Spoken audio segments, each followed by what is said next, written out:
Hello everyone, this is Asif Raza from best edu hub. मैं एक Delhi school of economics का छात्र होने के नाते मैं कुछ चीज़ें आपसे बहुत दिनों से I was planning to share with all of you. जो बच्चे सीयूईटी यूजी और पीजी का सपना देख रहे हैं 2025 में क्रैक करना चाहते हैं, they want to take admission in the prestigious university in the prestigious colleges. तो इसी को गाइड करने के लिए we have started a series called toppers talk. तो इसके फर्स्ट सीरीज में हमारे साथ है Lakhwinder. Hello Lakhwinder, how are you? Hello, I am fine. Lakhwinder CUET 2024 में इन्होंने सीयूईटी क्रैक किया and they take admission in Hansraj college. Okay, he was the student of best edu hub and ये कुछ अपनी जर्नी शेयर करेंगे आप सभी के साथ कि how can you improve your score, आप लोग किस चीज़ों पर ज़्यादा फोकस कर सकते हैं, ऑल दैट। तो चलिए शुरू करते हैं। हम लोग वेलकम करेंगे लखविंदर का हम अपने बेस्ट एडू हब के प्लेटफॉर्म पे। तो लखविंदर, आप थोड़ा सा बताइए अपने बारे में, हाउ इज़ योर जर्नी और क्या कैसे रहा? मेरा नाम लखविंदर सिंह है और मैं हिंदी लिटरेचर का फर्स्ट ईयर का स्टूडेंट हूँ हंसराज कॉलेज दिल्ली यूनिवर्सिटी में। और इसमें मेरा एडमिशन सीयूईटी 2024 में हुआ है। और एक स्टूडेंट जब कोई एग्ज़ाम क्रैक कर लेता है तो वो क्रेडिट देता है और सब लोग पहला क्रेडिट अपने पेरेंट्स को देते हैं। मैं भी अपने पेरेंट्स को पहला क्रेडिट देता हूँ। जो दूसरा क्रेडिट जो अपने टीचर्स को देते हैं, जो गुरु होते हैं, तब मैं अपना दूसरा क्रेडिट देना चाहूँगा बेस्ट एडू हब को। तो लखविंदर, हमने 2022 में सुना कि सीयूईटी आ गया, सीयूईटी इम्प्लीमेंट हो गया, अब सारे कॉलेजेस का एक सिंगल एग्जामिनेशन होगा। जब मैं कॉलेज के लास्ट ईयर में था तो हमारे सीनियर्स 2022 में दे गेव सीयूईटी। तो एक हमारे भैया रिलेटिव हैं, he got all India rank 6 in CUET PG examination. तो मुझे ये लगा सीयूईटी एग्ज़ाम है क्या। तो अगर 2022 के डाटा की बात करें तो 2 से 3 लाख बच्चों ने सीयूईटी पीजी दिया। जब मैंने दिया जिस साल 2023 में, तो लगभग 4 से 5 लाख बच्चों ने सीयूईटी पीजी का एग्जामिनेशन दिया। 23-24 में और बढ़े बच्चे, 25 में और संभावना है। अगर हम पूरे डाटा की बात करें तो 2025 में संभावना है कि 15 लाख प्लस बच्चे सीयूईटी यूजी एंड पीजी को देंगे। अगर डीयू की बात करें, सिर्फ एक यूनिवर्सिटी की बात करें, दिल्ली यूनिवर्सिटी, जो माना जाता है या फिर बच्चों का प्रेफरेंस फर्स्ट ऑर्डर में होता है कि वो दिल्ली यूनिवर्सिटी में एडमिशन लेना चाहता है, चाहे ग्रेजुएशन हो या मास्टर्स हो।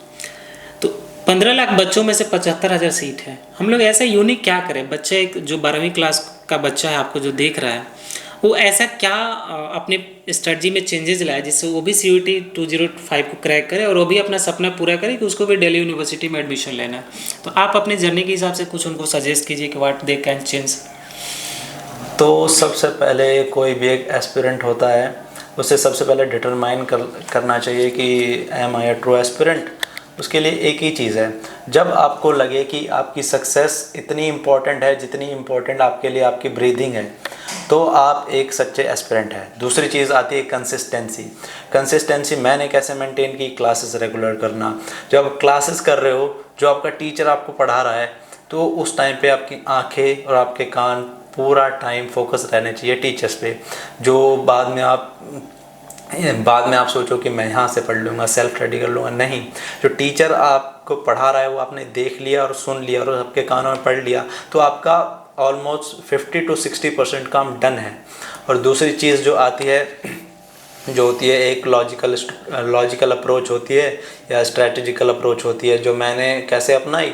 मैंने अपनाई प्रीवियस ईयर क्वेश्चंस उठाए और प्रीवियस ईयर क्वेश्चंस के साथ साथ मैंने मॉक्स लगाए और 1 पेज नोट मतलब एक one of the best thing है किसी भी एस्पिरेंट के लिए जो प्रिपेयर कर रहा है, कोई भी फील्ड हो, सीयूईटी नहीं, कोई चाहे कोई भी फील्ड हो। 1 पेजर नोट्स, जैसे एक पूरा चैप्टर है उसको इन अ नटशेल लिख लिया 1 पेज पर। जब तुम्हारा एग्ज़ाम आया, रिवीजन टाइम आया, तो तुम वर्ड्स को पढ़ते गए, तुम्हें हर वर्ड के साथ तुम्हारे दिमाग में हिट होता गया कि हाँ ये वो टॉपिक है, ऐसे ऐसे। तो 1 पेजर, मैं as being a art student, मेरे लिए जो डेट्स होती हैं, हिस्ट्री डेट्स, पॉलिटिकल जो इवेंट्स होती हैं, उन डेट्स को याद करना काफ़ी एसेंशियल होता है, क्योंकि ये एक ऑब्जेक्टिव टाइप एग्ज़ाम है। तो इसमें फैक्चुअल चीज़ें काफ़ी इम्पॉर्टेंट रोल प्ले करती हैं। तो ये 2-3 चीज़ें हैं जिन्होंने काफ़ी हेल्प की मुझे और काफ़ी यूनिकनेस प्रोवाइड की कि मेरा एडमिशन हंसराज कॉलेज में हो। ओके लखविंदर, सीयूईटी यूजी में हम सभी जानते हैं कि 3 पेपर होता है। There is first paper general test, एक स्टूडेंट को तीनों पेपर देने पड़ेंगे, एक होता है लैंग्वेज पेपर और एक होता है डोमेन सब्जेक्ट। डोमेन सब्जेक्ट सबका अलग अलग होगा।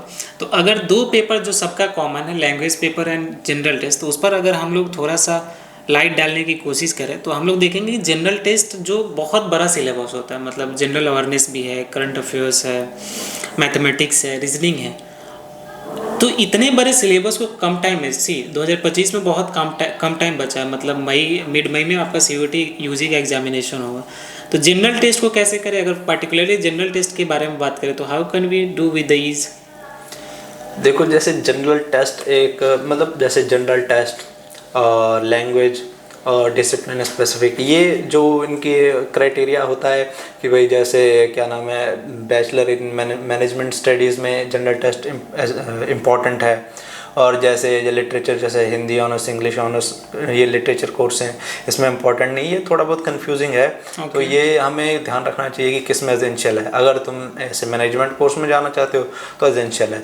तो जनरल टेस्ट से मतलब किस चीज़ का हमें सार समझना चाहिए। जनरल टेस्ट क्या है? जनरल मतलब बहुत जनरल चीज़ें, मतलब वो ऐसी चीज़ें पूछेंगे तुमसे जो एक्सपेक्ट की जाती हैं। तो मैं कहना चाहूँगा जो भी 10th में है, ये जो आर्ट्स में चले जाएंगे, जिनका मैथ्स से नाता बिल्कुल टूट जाएगा, वो थोड़ा बहुत मैथ्स करते रहें, रीजनिंग करते रहें। और जो अभी सर ने मेरे से पूछा कि काफ़ी इसका वाइड सिलेबस है, कोई स्पेसिफिक सिलेबस नहीं है कि भाई नहीं हम ट्रिग्नोमेट्री पूछेंगे, कंस्ट्रक्शन नहीं पूछेंगे, मेंसुरेशन पूछेंगे तो अलजेब्रा नहीं पूछेंगे, ऐसा कोई स्पेसिफिक सिलेबस इनका है नहीं।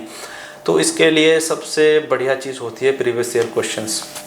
अगर कोई स्टूडेंट ने प्रीवियस ईयर क्वेश्चंस का पैटर्न समझ लिया, एग्ज़ाम की साइकोलॉजी, जैसे हम कहते हैं psychology of money, psychology of exams, psychology of क्या नाम है एवरीथिंग, जो एग्ज़ाम की साइकोलॉजी जो समझ गया तो एग्ज़ाम पैटर्न समझ जाएगा। एग्ज़ाम पैटर्न हम समझ पाएंगे सिर्फ प्रीवियस ईयर क्वेश्चंस के लिए। तो प्रिपरेशन के बाद सबसे पहला मॉक टेस्ट, और मॉक टेस्ट में आपके ज़्यादा से ज़्यादा प्रीवियस ईयर क्वेश्चंस होने चाहिए। ओके, अगर मैं लैंग्वेज पेपर की बात करूँ, अगर मान लेते हैं मोस्ट ऑफ द बच्चे इंग्लिश और हिंदी लैंग्वेज को रखते हैं, तो उसमें 2 सेक्शन पूछे जाते हैं, कॉम्प्रिहेंशन एंड ग्रामर। तो कॉम्प्रिहेंशन और ग्रामर जो कि लैंग्वेज पेपर के अंदर है, जनरल टेस्ट से काफ़ी थोड़ा सा इजी साइड पर पड़ जाता है। एक स्टूडेंट जो तीनों पेपर दे रहा है, जनरल टेस्ट, लैंग्वेज, जिसका मान लेते हैं कि स्टूडेंट को तीनों पेपर देना है, तो अपने स्टडी के दौरान कैसे प्रायोरिटाइज कर सकते हैं, किस सब्जेक्ट को ज़्यादा वेटेज देना चाहिए, या फिर प्रायोरिटी ऑर्डर क्या होना चाहिए उसके एक स्टूडेंट? प्रायोरिटी ऑर्डर होना चाहिए, कोई भी स्टूडेंट पढ़ता है तो सबसे पहले वो सोचता है कि ये आसान है, पहले ये पढ़ता हूँ। नहीं, ऐसा नहीं करना चाहिए। हमें पहले जो मुश्किल चीज़ें जब हम एग्ज़ाम देते हैं उसका बिल्कुल इसका वाइस वर्सा हो जाता है कि जो सबसे ईजीएस्ट क्वेश्चन है पहले हमें उसे अप्रोच करना चाहिए, जो हार्डेस्ट होता है लास्ट में, क्योंकि हम पहले ही हार्डेस्ट को अप्रोच करने लग जाएंगे तो हमारा मोटिवेशन ही एग्ज़ाम में गिर जाएगा, सारा एग्ज़ाम स्पॉइल अप हो जाएगा। तो हमें इस एग्ज़ाम में ऐसा होता है कि सबसे पहले आसान क्वेश्चन, फिर टफ़ क्वेश्चन। लेकिन प्रिपरेशन के अकॉर्डिंग हमें सबसे पहले जो टफ़ होते हैं टॉपिक्स में, आज भी अपने क्या नाम है कॉलेज के कोर्सेज़ में, या जो अलग मैं साइड प्रिपरेशंस जो भी कर रहा हूँ यूपीएससी वगैरह, उनमें भी मैं वही करता हूँ कि जो सब्जेक्ट मुझे टफ़ लगता है मैं पहले उसी को उठाता हूँ। तो पहले मैं उसे क्लियर करूँगा तो मैं एक तरह से टेंशन फ्री हो जाऊँगा, हाँ भाई वो तो क्लियर हो ही गया, इसमें मेरी थोड़ी कमांड अच्छी है। और जैसे हम सबसे पहले आई थिंक अगर आपको जनरल टेस्ट टफ लगता है, मैथ से आपको डर लगता है, तो आप जनरल टेस्ट पहले उठाइए। और दूसरी चीज़ इसमें जो जनरल नॉलेज होती है, ये आप न्यूज़पेपर बेस्ट चीज़ है, न्यूज़पेपर को पढ़ लो, हेडलाइंस पढ़ लो, इतना आता है, इतना डीप वो करंट अफेयर्स में जाता भी नहीं है। और थोड़ी थोड़ी मैथ्स पढ़ लिया करो। और इंग्लिश में स्टूडेंट्स जैसे अभी काफ़ी कम टाइम पड़ गया है, तो स्टूडेंट क्या करेंगे, पहले क्या नाम है फिगर ऑफ स्पीच पढ़ने लग जाएंगे, पार्ट्स ऑफ स्पीच पढ़ने लग जाएंगे, ज़ीरो से शुरू करेंगे। ऐसा नहीं करना है। क्वेश्चंस लगाओ, क्वेश्चंस आप जैसे लगाते जाओ। सबसे पहले क्या नाम है वो आप अनसीन पैसेजेस पढ़ा करो, जो जैसे वो कैब वगैरह जो वर्ड समझने आए वो सर्च कर लो। और दूसरी चीज़ आप सीधा एक्सरसाइज पे आ जाओ, ये गलत है। ऐसी कोई बुक उठाओ जिसमें आप जैसे कोई क्वेश्चन है उसके आपने आंसर की देखी, उसमें थोड़ा सा एक एक्सप्लेनेशन हो कि भाई इस चीज़ का ये आंसर क्यों है। तो अगर एक्सप्लेनेशन रहेगा तो आपको याद रहेगा कि मैंने ये गलती की थी। अगली बार एक बार दो बार, लेकिन तीसरी बार आप वो गलती रिपीट नहीं करोगे अगर आप फोकस के साथ वो। तो मैं कहता हूँ कि अभी जो प्रिपरेशन जो शुरू करने जा रहा है उसे इंग्लिश में एक्सरसाइजेस लगानी चाहिए। और सबसे लास्ट में मैं चाहता हूँ कि डिसिप्लिन स्पेसिफिक, क्योंकि वो एक तरह से स्कूल में काफ़ी चलता रहता है, तो आप ज़्यादा से ज़्यादा स्कूल में और क्लासेस में सुन लो उसको एक बार, और जो इम्पोर्टेंट लाइन्स को उसको अंडरलाइन, हेडलाइन या नोट कर लो। ओके। अगर जो बच्चे 12वीं क्लास में हैं और एस्पायर हैं CUET UG को करने 25 में सबको देना है, या फिर जो रिपीटर्स भी हैं, मतलब कुछ बच्चे 20 में ब्रेक ले लेते हैं एक्सेल के लिए, तो उनके लिए 2-3 चीज़ें आप बता पाएँ कि ये चेंजेस लाया जा सकता है अपने स्टडी में, तो आप मतलब बच्चों के प्रिपरेशन में थोड़ा सा ईज़ होगा। तो आई वुड लाइक टू, मतलब मैं आप चाहूँगा कि आप थोड़ा सा उनके स्टडी में हेल्प करें। सबसे पहले मैं बात करना चाहूँगा ड्रॉपर्स के बारे में। ड्रॉपर्स, जैसे हम किसी भी एक प्लांट को एक जगह से निकाल के दूसरी जगह लगाते हैं तो हम उसके रूट को डिग करते हैं ताकि उसकी रूट टूट ना जाए, वरना सूख जाएगा। तो अपनी गलतियों को एक तरह से डिग करना है, गलतियों को खुद कर निकालना है, मैंने कहाँ गलती की थी, बैठकर सोचना है, चाहे घंटों लग जाए, लेकिन उस पर बैठ के एक बार सोचना है, जो आत्मचिंतन जिसे कहा जाता है। अपनी गलतियों पर सोचना है, रिस्क को इम्प्रूव करना है, नहीं और इम्प्रूव, ज़ीरो से चालू करो, फिर कहीं जाकर अटैक करो, फिर ज़ीरो से चालू करो, ऐसे रिपीट करते जाओगे, करते, जैसे कहते हैं consistency makes a man perfect, तो वो सच बात है। तो जैसे आप करते जाओगे एक दिन आप पाओगे कि मैं एक दिन कहाँ था, मैं मुझसे ये क्वेश्चन एक सॉल्व भी नहीं हो रहा था, आज मैं उस पर्टिकुलर टाइम में 2 से 3 क्वेश्चंस लगा रहा हूँ। तो आपका धीरे धीरे ये मोरल, मोटिवेशन धीरे धीरे ऊपर उठेगा। एक बार में किसी का नहीं हुआ, मेरा भी नहीं हुआ था एक बार में। और दूसरी चीज़ जो 12th में है, जो उनको क्या नाम है, सबसे पहले तो अपने एकेडमिक्स पर फोकस करना है, एकेडमिक्स पे फोकस करना है, बोर्ड एग्ज़ाम से फोकस करना है, क्योंकि वो आपकी प्रायोरिटी है, बोर्ड एग्ज़ाम्स आपकी प्रायोरिटी है। और आप ऑनेस्टली अगर NCERT में सच बताऊं तो CUET की ये साइकोलॉजी है कि अगर आप क्या नाम है 12th में मार्क्स से हट के एजुकेशन के लिए पढ़ रहे हो ना, तो CUET आपको आसान लगेगा, क्योंकि इसमें फैक्चुअल चीज़ें हैं। अगर आप एजुकेशन के लिए पढ़ रहे हो ना कि कौन सी फाइट कब हुई थी, कौन से ईयर में हुई थी, या फिर जो साइंस के बारे में जो इतनी नॉलेज है, जैसे साइंस के फार्मूलाज वगैरह होते हैं, मैथ्स के जो होते हैं, ये सब आपको अगर क्या नाम है, आपको एजुकेशन है, नॉलेज भी है, एजुकेशन भी है, मार्क्स के लिए पढ़ो, लेकिन उतना नहीं कि सिर्फ मार्क्स के लिए भागते जाओ, फिर रिजल्ट के बाद आप पूरा ब्लैंक आउट हो गए कि मैंने पढ़ा नहीं, मेरे को तो याद ही नहीं। एजुकेशन के पीछे भागोगे तो सिलेक्शन सक्सेस अपने आप तुम्हारे पीछे आ जाएगा। ओके, CUET PG में मैं थोड़ा सा वैल्यू एडिशन करना चाहूँगा। चूँकि मेरा ऑल इंडिया रैंक 52 था इन CUET PG 2023 एग्जामिनेशन, तो मैंने ये पाया मेरा UPSC का प्रिपरेशन साथ में चल रहा था। तो मुझे ये लगा कि जो मेरा ऑप्शनल का सिलेबस है या फिर ग्रेजुएशन का जो 3 साल का प्रोग्राम होता है उसका सिलेबस अगर हमने कर लिया ढंग से, तो CUET PG के लिए बहुत ज़्यादा इधर उधर नहीं जाने की ज़रूरत पड़ती। CUET PG के लिए एक्स्ट्रा ये करना होता है कि आप जो बुक्स के नाम है उसको रट लिया आपने, या फिर किसी पर्टिकुलर थिंकर्स का, जिसका जैसे पॉलिटिकल साइंस होता है, सोशियोलॉजी होता है, तो उसमें कुछ अलग अलग थ्योरी होती है। अगर इन चीज़ों पर थोड़ा सा ज़्यादा ध्यान दिया जाए तो आप एक्स्ट्रा मार्क्स लेकर आते हैं। और मोस्ट इंपॉर्टेंट बात ये होती है कि हम लोग रिस्क लेने से डरते हैं। CUET UG हो या PG हो, 0.25 मार्क्स कटते हैं हम एक में से, मतलब 4 में से 1 नंबर कटते हैं।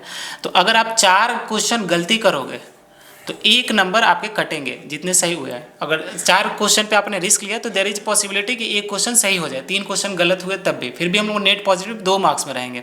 तो जो वर्ड बोले जाते हैं ना, कैलकुलेटिव रिस्क लेना है, तो इसका आदत थोड़ा सा लास्ट फेज होता है एग्जामिनेशन में, उसमें थोड़ा सा रिस्क लेना सीखना चाहिए। मुझे नहीं लगता ये एग्जामिनेशन बहुत टफ है। स्टूडेंट क्या करते हैं, थोड़ा सा कॉम्प्लेक्स बना देते हैं सिचुएशन को, और उसी कॉम्प्लेक्सिटी में वो फंसते जाते हैं।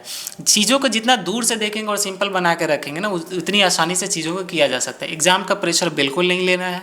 एग्जाम हॉल में हमारा माइंड कम काम करने लगता है, तो हम लोग ऐसा क्या करें प्रिपरेशन में, तो एग्जाम हॉल में वो माइंड मेरा कम नहीं काम करे। मतलब नॉर्मल सिनेरियो में, हालांकि परफेक्टली 100% मैच करना इज़ नॉट पॉसिबल, लेकिन थोड़ा सा हम लोग तो कम कर ही सकते हैं डर को, अगर उसकी प्रैक्टिस कर रहे हो तो लास्ट मैं थोड़ा सा लखविंदर से ये जानने की कोशिश करूँगा कि हाउ इज़ योर कॉलेज, कैसा चल रहा है, मज़ा आ रहा है? कॉलेज में तो एक बेस्ट कॉलेज है, और कॉलेज को मेरा मानना है कि कॉलेज को बेस्ट बनाते हैं उसके स्टूडेंट्स और उसके टीचर्स काफ़ी हाईली एजुकेटेड हैं और ट्रेंड हैं। कोई BHU का गोल्ड मेडलिस्ट है, कोई DU का ही गोल्ड मेडलिस्ट, जो कोई तो हंसराज से ही, जिसने अपने बैचलर्स की है, मास्टर्स की है, डॉक्टरेट भी उसने अपनी DU से ही की है, और DU के स्टूडेंट्स को पढ़ा रहा है। ऐसे मतलब आपको मतलब इधर उधर भटकना नहीं पड़ेगा, आपको टीचर से ही इतनी इंस्पिरेशन मिल जाएगी, आपको कहीं और जाने की ज़रूरत ही नहीं है। टीचर से इतना मोटिवेट कर देते हैं, हमारे भी काफ़ी टीचर्स हैं, वो आपको पढ़ाएंगे ही ऐसा कि आपका कोई मजाल है कि आपकी आंखें बाहर चली जाएं, क्लास से बाहर, खिड़की से बाहर चली जाएं। ठीक है। और लास्ट ईयर आपने जो हमारे यहाँ से क्लास लिया था, तो उसका कुछ फीडबैक आप देना चाहो, बेस्ट कैसे हेल्प करता है स्टूडेंट्स को? Last year my classes for online, मैंने ऑनलाइन कोर्स लिया था तो क्योंकि काफ़ी और भी एग्ज़ाम्स वगैरह का वर्कलोड था और उसके अलावा भी मैं किसी थर्ड चीज़ में भी किसी और प्रिपरेशन में भी इन्वॉल्व था उस टाइम पर भी। तो मैंने ऑनलाइन, इसलिए मैंने ऑनलाइन स्विच किया। तो मैंने ऑनलाइन क्लासेस ली। तो मुझे जनरल टेस्ट कंपलसरी नहीं था, फिर भी मैंने जनरल टेस्ट लिया। क्यों? क्योंकि मुझे काफ़ी रीजनिंग हो गई, मैथ्स में थोड़ा बहुत इंटरेस्ट था और वो मेरे लिए फ़ायदेमंद ही हुआ क्योंकि मैंने काफ़ी चीज़ें मैथ्स थी जो मैं उस टाइम पे स्कूल टाइम से 9th-10th में डरता था, ये क्या है ट्रिग्नोमेट्री क्या है, मैं तो नाम से ही डरता था ट्रिग्नोमेट्री। तो सर ने पढ़ाया, मैथ्स पढ़ाई, रीजनिंग पढ़ाई, मैम ने इतनी ब्रिलियंट और इतनी बढ़िया मुझे एक्सरसाइज क्वेश्चंस लगाने वाली इतनी बढ़िया अप्रोच बताई ना, मतलब मैं काफ़ी अपनी लाइफ में आगे कोई भी लैंग्वेज सीखूंगा तो एक्सरसाइज वाली चीज़ को प्रायोरिटी दूंगा। ये नहीं कि ज़ीरो से, सबका अपना अपना होता है, लेकिन मेरा ये है कि मैं पहले एक्सरसाइज उठाऊंगा धीरे धीरे, लेकिन जहाँ बहुत ज़्यादा मामला फंसेगा वहाँ आप वापस कॉन्सेप्ट से जा सकते हो। ये मेरा फीडबैक है इस बेस्ट एजुकेट का। ओके, मैंने अभी आपसे जो बातचीत की, आई फील कि मैं भी अपने प्रिपरेशन से थोड़ा सा रिलेट कर पाया। पास में मैंने जो किया है, चाहे यूपीएससी हो, बीपीएससी हो, फिर सीयूईटी हो, तो जितने बच्चों से मैंने अभी तक इंटरेक्ट किया है ना, वन थिंग मैं फाउंड कि वो बहुत मतलब ईगर है चीज़ों को करने का। ऐसा नहीं कि आपको सब कुछ मिल जाएगा या फिर टीचर्स क्लासेस ले लिए तो वही सफिशिएंट है। हालांकि बहुत सी क्लासेस हेल्प करती हैं, no doubt, but most of the चीज़ें आपको खुद करनी पड़ती है और अंदर से वो ईगरनेस होना चाहिए चीज़ों को करने के लिए। तो मैं अभी लखविंदर से बात कर रहा था तो मुझे एक चीज़ इनमें डिफरेंस ये लगी कि इनका थोड़ा सा एनर्जेटिक है, he want to do things. मुझे अभी ध्यान आया, last night I was reading quotes, एक अल्लामा इकबाल है, उनका एक शेर है कि खुद ही को कर बुलंद इतना कि हर तकदीर से पहले खुदा बंदे से पूछे बता तेरी रज़ा क्या है। तो आई फील समथिंग कि आपने चीज़ों को ईगरनेस से लिया। बेस्ट एडू आपने आपका ज़रूर उसमें हेल्प किया, लेकिन आपका इस सारा क्रेडिट आप ही को जाता है। और मैं सारे स्टूडेंट जो देख पा रहे होंगे, मैं I will say all the best to all of you. Preparation में लगे रहिए, या तो जाने दो या फिर लग जाओ इसमें ढंग से करने के लिए। Thank you everyone. Thank you Lakhwinder. Thank you sir.